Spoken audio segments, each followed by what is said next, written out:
What's a scam? Most people don't realize is a scam. If you have to pay to secure a job, it's a scam. There are just too many answers. Work in banking for 1 week. You'll realize there is no scam too stupid for people to fall for. At least once a week we have people who try to file fraud claims because the IRS called me and told me I need to pay them in Apple gift cards. My favorite was a woman who came in to get a $20,000 official check. My manager thought it was strange, so he stopped to ask her what it was for. The client said it was bail for her nephew, which the client thought was strange too, because she didn't actually have a nephew. My favorite was a woman who came in to get a $20,000 official check. My manager thought it was strange, so he stopped to ask her what it was for. She said it was bail for her nephew, which she thought was strange too, because she didn't actually have a nephew. I really can't understand how people's alarm bells don't go off when they get coached to say things like these. Like, yeah, I can understand falling for someone impersonating a government official. I can understand going along with the weird payment instructions, gift cards, Venmo, etc. But when the supposed government official coaches me to lie to the bank teller or store clerk, because they might stop me from getting the money I'm supposed to pay, how does that compute at all? Because a lot of time they're old and ill or just young enough to not understand it as a scam. They also try to use fear and shame. The police will be arresting you in the week, or wouldn't you be embarrassed about this? Essentially they use social engineering to scam people of money, and if they are old or young it makes it quite a bit easier if you don't know better. There's also the your son is in the hospital and needs X amount. A couple ways to protect yourself. Ask yourself, have I done anything to warrant this call? For example, why is Microsoft allegedly calling? Did you just take your computer or other item into a company owned by Microsoft to have it fixed? Or put in a large order with them or something? If the answer is no, then they will not make a house call for a virus, hardware issue, or really anything else. And they definitely won't ask you to pay off the alleged debt with Google Play cards. Ask questions. Do not answer theirs even indirectly. When they call you and say your grandson is in the hospital, don't say oh no Michael. Say which one, even if there is only one. If they do not say the name of the bank, company or organization in the opening line, it is most likely a scam. It is true that they do have automated systems for some situations, but every time I have been contacted by them they state the name in the opening blurb, whether it is human or automated. If you're wary at all, find a card product, Google their customer service number and call that instead of the one they give you. If a reference number is provided, keep it and ask the agent you speak to about it. Depending on the service you may have to verify some information, but if they are calling you they should not need to verify much with you. However, certain institutions cannot give out information for safety purposes, so many will be limited in the information that they can provide. If you receive a call and all they do is provide your personal information and ask if that's still correct. For example, is the address at 6969 Parkway DR still correct? A legitimate company would most likely ask, is the address on file still correct? Then disconnect and call back. Sorry for the long post on a simple question, but share it with friends and family if you want. These aren't always questions that we think of when we're scared or tired. Not necessarily a direct scam, but most of the posts you see online that are like your Rockstar strip or whatever name is the street you grew up on and the name of your first pet, are just looking for people to comment answers to common password security questions. Some are more obvious than others, but I'm always amazed at how many people reply to them.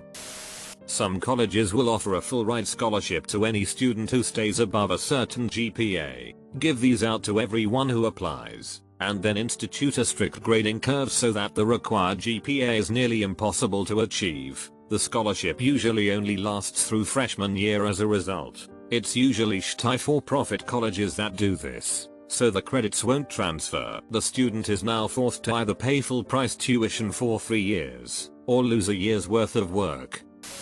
Mega churches, when the preacher's suit costs more than your car. I am a Christian, but let me tell you, those mega churches are often owned by the senior pastor, directly or indirectly, and they bring in a ton of money. The biggest problem is that they will adjust their theology to tell people what they want to hear, and avoid the less comfortable biblical truths. I'll never forget my first visit to a mega church. They were handing out bags of popcorn in the lobby, like we were going to the movies or something. It turned out to be a big concert with some feel-good messaging interspersed throughout. The weirdest part of all was the place was packed. I mean absolutely loaded with hundreds of people, as many as could fit. Meanwhile our little Lutheran church, where I would argue the gospel is being shared much more deeply and intimately, has like 12 families on any given Sunday.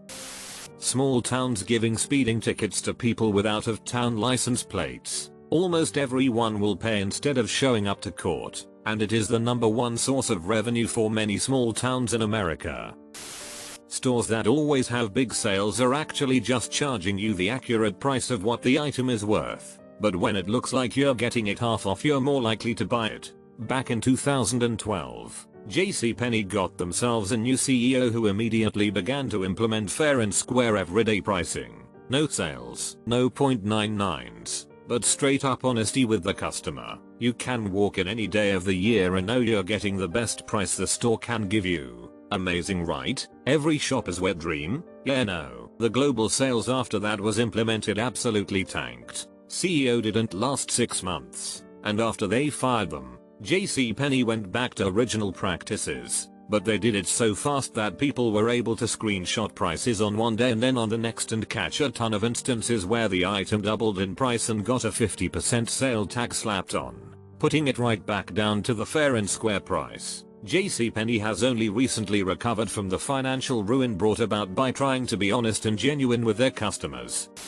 Aaron's rent to own. South Carolina car title loans. Shitty story with a good ending involving Aaron's. My first roommate rented a TV and PS3 from Aaron's years ago. He dipped out on the lease one day while I was at work. Came home, all of his shit was gone.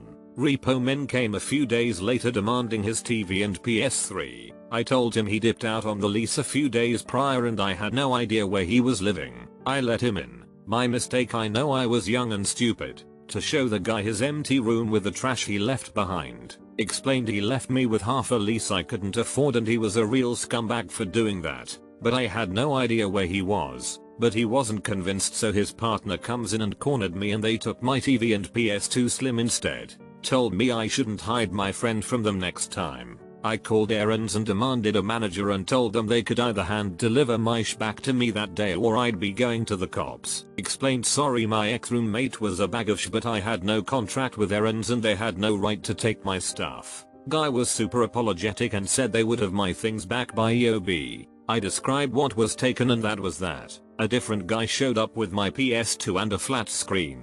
Said the manager fired the guys who hassled me and my TV was broken. Apparently they told him the same thing I told him, that my roommate moved out and there was nothing to recover. A-holes were too stupid to remove the TV and PS2 from the truck though, so they were found out pretty quick. Unfortunately the TV fell over in the truck and smashed, so the manager sent the guy over with a 40 inches flat screen as compensation. No idea what happened beyond that with those guys, but it was effing wild. That said, Aaron's is totally a rip-off, but they made me whole and the guys were fired, so all's well that ends well. In my own opinion, the wedding industry. Little girls are taught from birth that they have to have massive blowout of a wedding. Little boys are taught that they have no say in how their wedding will be. I just got married, and my wife and I were trying very hard to keep it as cheap as possible while my mother-in-law and mom kept adding bigger and bigger things. It was a fun party, admittedly, but with a price tag I would have much rather spent on rent and gas. Giving out your personal information to a company that uses a third-party data entry company. That third-party company is selling your personal information off, which they can because you agreed to the terms and conditions. The 40-hour work week. It was created with the idea that one adult person, working only 40 hours a week, would be able to support a family at a decent quality of life and would have the support of a spouse or other adult at home to handle all the cleaning, cooking, etc. Except now it usually takes both parents working 40+ hours to barely keep their heads above water, which makes all the rest of the work at home impossible to fit in unless you can afford to pay someone else to do it. People who knock on your door asking about your windows. Happened to my friend's wife. She invited them in, let them evaluate, said all the windows needed to be fixed. They were all 3 years old. My friend did a full reno when they moved in, and said the windows were bad. My friend's wife thinks everyone is truthful and agrees to start the process. My friend said he came home to find them still there and his wife was seconds away from signing and writing a $6,000 check. He politely asked them to leave and calmly told his wife she was so naive. If someone comes knocking at your door to look at anything and you didn't call them, it's a scam. Bonuses as part of your compensation. You start working and for the first few months in your new job, you get that extra money every month like clockwork. Then your boss restructures it to something that is the square root of pi divided by the moon's orbit at apogee when Mercury is in retrograde. Then he says, trust me, you're going to love this. It's more money in your pocket, and you never see another dime. Payday loans. They are preying on people with bad credit. Instead, get yourself a secured credit card. That's a one-time payment. I initially went through Discover. Whatever you deposit is now your credit limit, and the interest rate on even the worst card is better than that they offer. Pay it off every month, just like you are forced to with your payday loan. You're doing the same thing you were previously, only now you're building credit instead of paying some scummy company. Yep, I'm one of those suckers who did this for far too long. Then I did this and now I have good credit. I was actually quite surprised how quickly my score went up. That's my one neat trick: pay your bills on time.